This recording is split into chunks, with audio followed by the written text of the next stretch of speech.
Ele se lembra de já ter visto essa espada em uma ilustração, num livro de mitologia que ele folheava na juventude. A famosa mosca da gula, Babu. Os mitos ancestrais falam desses demônios que invadiram o continente sem pedir licença. Eram 7 calamidades, as constelações demoníacas. Para dar um jeito nesses problemas, cada líder dos 7 grandes clãs teve que entrar em ação. Naquela época, o líder do clã Baskerville encarou a mosca da gula, Babu, de frente. Os restos mortais de Babu foram selados no território Baskerville. Mas ninguém levava essa lenda a sério. Hoje em dia, essa lenda é real, e no futuro, essa espada cairia nas mãos dos demônios. Então ele tenta sacar a espada, mas ela faz um truque mágico e entra direto em suas mãos. Pegar esse item foi uma tremenda sorte, mas ele só se pergunta o quão mais forte pode ficar com a lendária espada em mãos. Terminando a bagaça ali, não há mais nada a fazer a não ser sair correndo. Mas aí do nada, ele começa a sentir uma tontura. Ele percebe que essa coisa na sua mão está com fome, como se tivesse acabado de sair de um jejum de séculos. Ele é guiado pela sua mão até o que parece ser o corpo do primeiro cão infernal que ele tinha matado. A criatura em sua mão começa a sugar o sangue do bicho como se fosse a última refeição. Ele pausa para refletir e se pergunta: será que a situação das árvores secas e da terra morta neste lugar foi causada pela fome absurda de Babu? Quanto essa coisa precisa comer? Ele se questiona. Ele também lembra que Babu tinha as habilidades de roubar habilidades dos oponentes. Praticamente, ele podia roubar habilidades infinitas, e aqueles que tinham suas habilidades roubadas ficavam na pior. Mas talvez 3 seja o máximo que ele pode roubar de um cadáver. Do cão infernal, ele rouba a habilidade de hemorragia, que faz até os menores arranhões jorrarem sangue como torneira quebrada. Incineração e regeneração também foram roubadas, mas a regeneração veio do cadáver de um rato que estava debaixo do cão infernal. Terminando de preparar a criatura demoníaca para o teste prático, ele finalmente relaxa. Com todos os jovens cães de caça reunidos, o teste prático chega ao fim. A avaliação começa logo em seguida. Os corpos das criaturas foram transformados em colares, escudos, espadas e outras bugigangas, e depois foram devolvidos para a galera. Um dos corpos trazidos por uma das crianças chocou todos no clã Baskerville. A notícia voou até Hugo. Vir entrou acidentalmente na área inexplorada e caçou um Cérbero. Hugo inicialmente acha que é zoeira, porque afinal, Cérbero é uma criatura demoníaca que até mesmo os Cavaleiros Guardiões têm dificuldade em enfrentar. Também disseram que a criatura estava ferida e envenenada. Quando Vir foi questionado sobre isso, ele apenas voltou para o dormitório dizendo que estava cansado. Nesse momento, Hugo só pode admirar a astúcia do garoto. Conhecimento é poder, e poder representa seu valor. Hugo acha que o mordomo está igualmente surpreso, mas por um motivo diferente. O talento do garoto vem da família Van, não da família Elliot. Ele pensou que Hugo também estava surpreso por esse motivo, mas não estava. Ele diz que é diferente de outros patriarcas. Não se importa com linhagens, só se importa com talento e determinação. É aí que o mordomo solta uma revelação que ninguém esperava. Ele termina dizendo que até os fracos podem vir de boas linhagens, sugerindo se ele está falando do segundo filho que está treinando em isolamento. Com a conversa encerrada, ele chama o protagonista. Assim que chega, Hugo vai direto ao ponto e pergunta como ele conseguiu matar o Cérbero. Sem enrolar, Vir diz que simplesmente deu chocolate para ele, porque sendo um cão, chocolate é veneno para ele. O mordomo só observa a conversa, mas não consegue acreditar que essa é uma conversa entre pai e filho, já que eles nem se cumprimentam direito e já partem para perguntas e respostas. Ele pergunta por que Vir não respondeu quando perguntado sobre os detalhes da caçada. O protagonista só responde que é porque ele não é seu mestre. Hugo pergunta quem é seu mestre, e Vir responde que é ele, o patriarca. Feliz, Hugo diz que como recompensa, o cadáver da criatura demoníaca que ele capturou será inteiramente dele e que, por ter ficado em primeiro no teste prático, ele tem direito a um desejo. Essa era a parte que o protagonista mais queria ouvir. Como desejo, ele quer entrar na biblioteca dos 10.000 livros. Esse é um lugar enorme, localizado nas partes mais profundas do castelo principal dos Baskerville. É uma das maiores bibliotecas do Império. Em resposta a isso, o patriarca pergunta se Vir sabe que apenas o patriarca, o vice-patriarca e os outros membros da casa principal podem entrar lá. Percebendo que seu pedido provavelmente será negado, ele logo desiste. No entanto, para sua surpresa, seu pedido é aceito. Hugo, completamente satisfeito, também sugere que ele leia o 6º livro de esgrima dos Baskerville. Vir começa a ficar nervoso. Nunca um filho ilegítimo foi permitido ler além do 4º livro. No entanto, ele logo se acalma porque, no final, é apenas o 6º livro. Isso é o que ele pensa. Hugo está apenas no 7º livro, mas em sua vida passada, ele já tinha conseguido alcançar o 9º livro. No entanto, Vir nunca esquecerá o desprezo que recebeu por ser um filho ilegítimo. Nesta vida, ele vai superar Hugo. O que o protagonista quer é a escritura de esgrima que contém a verdadeira e pura essência dos Baskerville. A escritura só foi descoberta no futuro de sua vida passada. Ela foi escrita pelo primeiro patriarca dos Baskerville que matou as 7 calamidades. Ele faria com que Hugo entregasse a escritura em suas mãos. Com o fim da conversa, Hugo desejou sorte a ele no futuro. Agradecendo, Vir saiu. Depois de um tempo, ele foi para a biblioteca. Ao chegar, ficou impressionado. Era a primeira vez que ele a via pessoalmente. Lá estavam as escrituras de todos os tipos de esgrima que ele sonhava em aprender no clã Baskerville. Não importava quanta mana você tivesse. Se fosse um filho ilegítimo, não aprendia esgrima além da Alluring Prey. Essa regra garantia que os cães de caça nunca voltassem suas garras contra os descendentes diretos que seriam os mestres. Vir encontrou a esgrima do 6º nível e ainda não acreditava que Hugo havia sugerido que ele a lesse. Talvez Hugo achasse que ele não conseguiria memorizar tudo em um dia. Em sua vida passada, ele estudou a teoria das técnicas de espada do 1º ao 4º nível como um maníaco. Ele chegou a adivinhar o 5º nível, mas nunca conseguiu aprendê-lo. Agora isso não importava mais. O que ele desejava era alcançar um nível ainda mais alto. Enquanto se dirigia para outro lugar, os guardas ficaram surpresos. Pensaram que ele já estava saindo. Até imaginaram que ele poderia ter esquecido algo que eles poderiam buscar para ele. No entanto, ele estava realmente saindo. Antes disso, disse que só daria uma olhada em outras escrituras. Os guardas podiam ignorá-lo e continuar com o trabalho. O lugar para onde ele estava indo, segundo eles, não tinha nada importante. Mas Vir, obviamente, não foi até lá à toa. Ele sabia que ali estava um tesouro que os guardas nunca perceberiam. Após procurar um pouco, encontrou rapidamente o que buscava, Alluring Prey. Essa era uma escritura básica do 1º nível. Nem sequer era lida pelos filhos do clã Baskerville. Como suas páginas estavam rasgadas, parecia apenas uma escritura velha, mas Vir sabia que não era assim. Antes de sua morte, sua unidade de caça encontrou uma relíquia estranha dentro de um calabouço na fronteira. Era um pedaço de uma escritura do clã Baskerville. Naquela época, Hugo percebeu algo errado com ela. Ele ordenou que procurassem em todos os 1000 livros da biblioteca até encontrar o original. Essa escritura havia sido escrita por um antigo Baskerville. Ela detalhava o método para alcançar o 10º nível. Hugo ficou obcecado e enviou os cães de caça para recuperar as páginas perdidas. Essas páginas estavam escondidas nos outros 7 grandes clãs. Hugo quase declarou guerra contra eles. Após muitos sacrifícios, conseguiram reunir todas as páginas para Hugo. O esforço permitiu que ele alcançasse o 9º nível. Isso custou caro, pois usou os cães de caça como combustível. Vir lembrou de tudo isso com fúria. Ele havia sido o responsável por recuperar todas as páginas. Apesar disso, o clã sempre o desprezava por ser um filho ilegítimo. Isso não se repetiria. Vir sabia o conteúdo de todas as páginas. Em sua vida passada, ele alcançou o 4º nível e era um espadachim graduado em aura. Mesmo assim, nunca passou disso. Ele decidiu mudar tudo, antes de completar 15 anos a alcançar.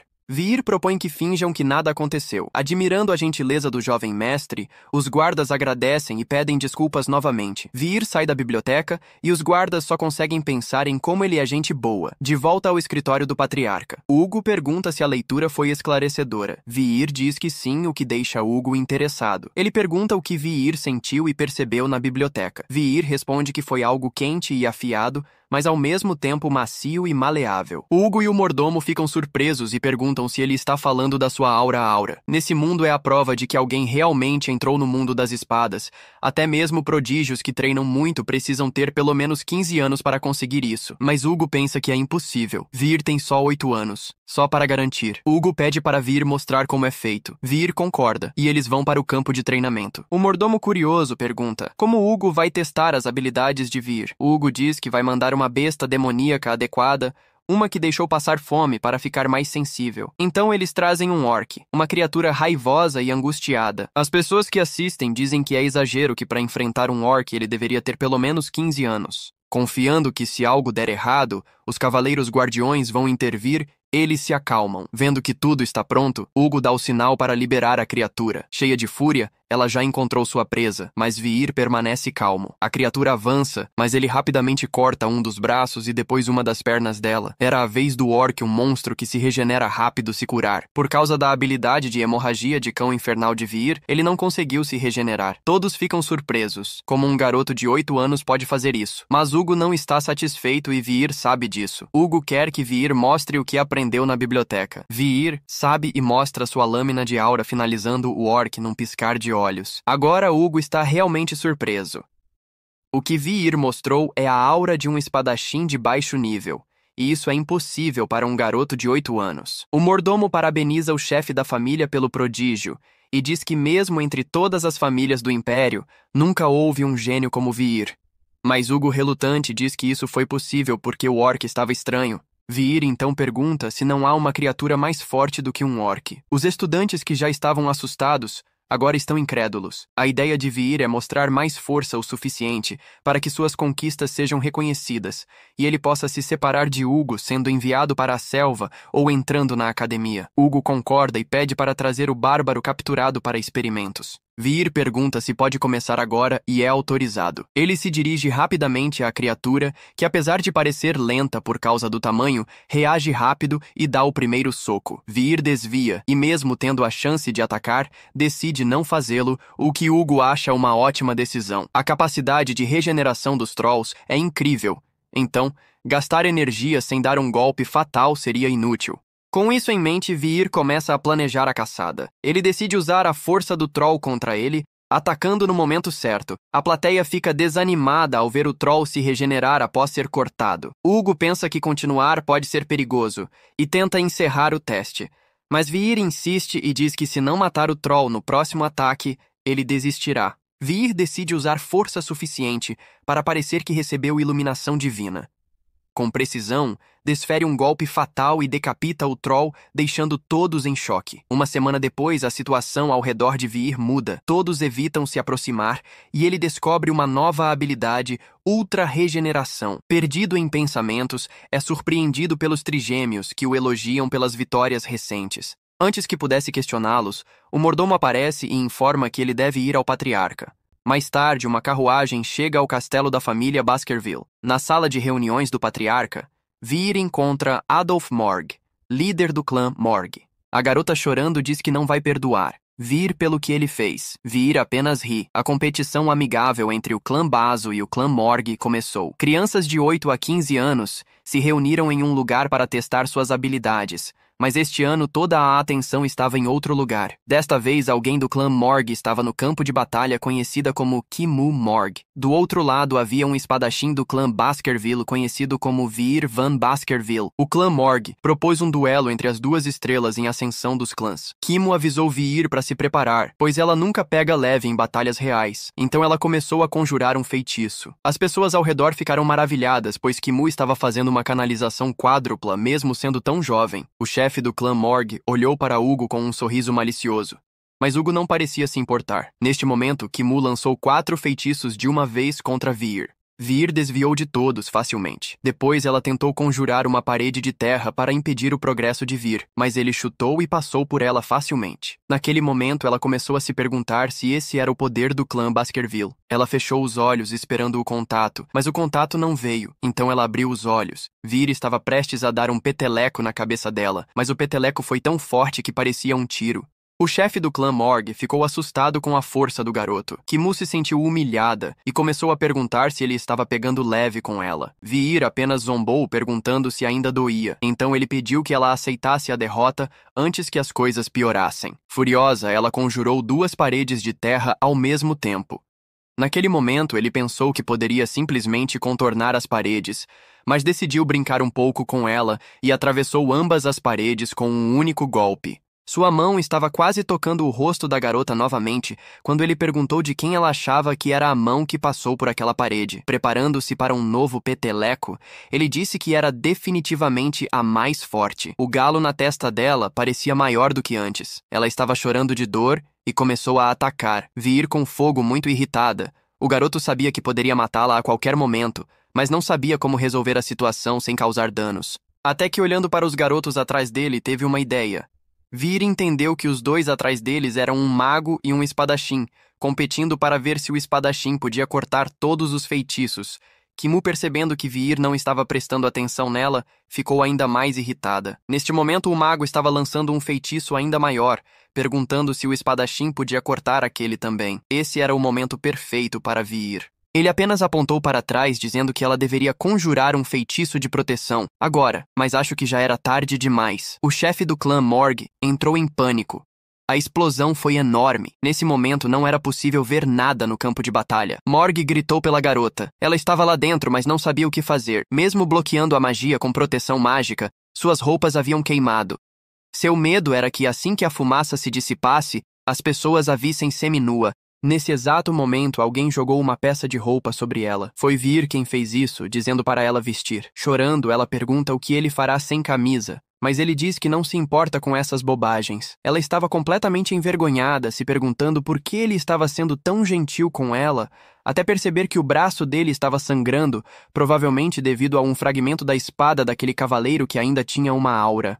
Quando a poeira finalmente começou a assentar, foi possível ver os dois lá dentro. Finalmente o chefe do clã Morgue suspirou aliviado. As pessoas na plateia não conseguiam dizer quem venceu, já que Vir estava sangrando, mas logo mudaram de assunto, dizendo que o físico daquele garoto era impressionante para sua idade. Ambos eram talentos incríveis para um garoto de 8 anos. Algum tempo depois, nos corredores do castelo da família Baskerville, Hugo perguntou como foi o duelo contra a filha do clã Morgue. Ele apenas disse que foi divertido e que entendeu a importância do evento. Então Hugo perguntou por que ele não atacou diretamente. Vir disse que hesitou porque nunca tinha enfrentado uma garota antes. Então o homem disse que hesitar em batalha só o machucaria e que essa ferida deve ser sua lição. Vir ficou impressionado com Hugo se preocupando com ele. Em sua vida passada, Hugo sempre foi frio e brutal, o que diziam ser por causa da perda de sua primeira esposa. Hugo também perdeu seu filho mais velho de maneira horrível. Pelo caminho, Hugo perguntou o que ele achava da mina de rubis. Vir disse que é melhor deixá-la para eles, fazendo Hugo perguntar por quê. O garoto disse que a tarefa do clã é desenvolver e expandir fronteiras. Então eles devem usar o clã Morgue para minimizar os danos que teriam com o desenvolvimento. Hugo ficou completamente feliz, dizendo que essa é definitivamente a resposta certa. Depois de deter os direitos da mina de rubis, o clã Morgue colocará um número considerável de pessoas no local, e isso significa que eles só precisam provocar as criaturas demoníacas e os bárbaros lá, e assim poderão lidar com todos os problemas de uma vez. Com um sorriso malicioso, ele disse que os rubis se tornarão ainda mais valiosos banhados no sangue do clã Morgue, e que eles irão se arrepender de entrar no território deles. Ele também elogiou Vir, dizendo que a estratégia do garoto combinava 90% com seu plano, mas isso foi porque ele sabia que essa era a escolha que Hugo fez em sua vida passada. Vir também disse que eles devem ficar de olho nos movimentos dos Morgue, mas Hugo disse que ele não precisa se preocupar com isso. Ao virar a esquina, eles finalmente encontraram alguém. Era o chefe do clã Morgue perguntando se podiam conversar antes de sair. A garota estava atrás do homem completamente envergonhada.